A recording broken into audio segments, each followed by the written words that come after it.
Take 2. Hej, mit navn er Ellen.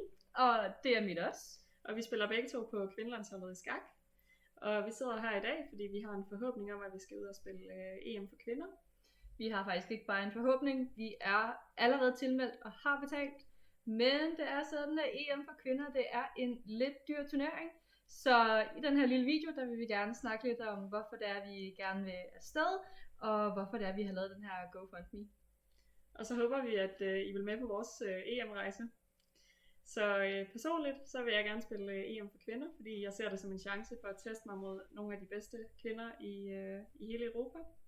Og vi sidder begge to med en forhåbning om, at vi skal spille OL i skak i 2024 i Budapest. Og derfor så håber vi, at det her det bliver en god anledning til at få varmet op.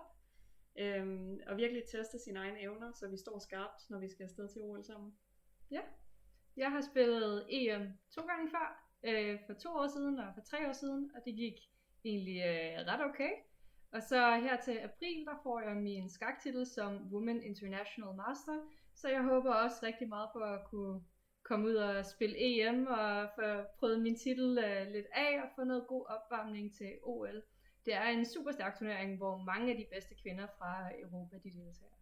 Lige nu der er vi rangeret som nummer 1 og nummer 3 i Danmark, og vi håber, at vi kan komme afsted og repræsentere Danmark på en rigtig god måde. Og også måske skabe lidt mere interesse for kvindeskak i Danmark. Ja. Så overall så håber vi, at I vil med på vores EM-rejse. Det vil give jer mulighed for at se noget content, vi laver under turneringen og op til turneringen. Det vil blandt andet være nogle skakopgaver og nogle små videoer om, hvad vi går og laver som forberedelse. Og forhåbentlig så kommer vi også til at snakke lidt om, hvad der sker under turneringen, og hvordan partierne er gået. Forhåbentlig så kommer vi til at kunne dele nogle mega seje partier med dem, der nu har lyst til at følge med på diverse sociale medier. Vi vil i hvert fald prøve at lave en masse content, så folk de føler, at det kan være sjovt at følge med, og de får noget ud af det. Og i den anledning har vi så lavet en Instagram-account, som hedder Ellens Chess. Skarpt navn. Ja, den lige på fortæller, hvad det er, der foregår. Yes, og udover det, så vil jeg også sige, at hvis man støtter med over 250 kroner, så kan man få chancen for at få et statement, et navn, eller et eller andet på vores spillertrøjer, som vi har tænkt os at få printet til turneringen. Ja.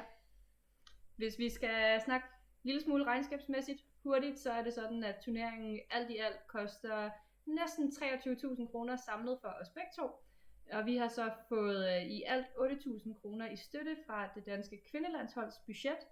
Det er jo selvfølgelig ikke helt nok til at dække alle de omkostninger, der findes, fordi i Danmark der er der generelt ikke særlig mange sponsorer, og der er ikke særlig mange penge i skak. Så vi har lige knap 15.000 kroner, som vi skal have dækket her for EM.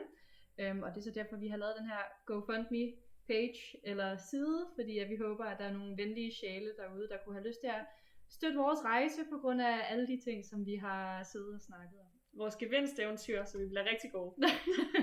Det ved vi selvfølgelig er i forvejen, men I ved endnu bedre.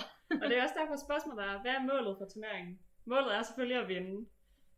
Og så justerer vi derefter. Ja.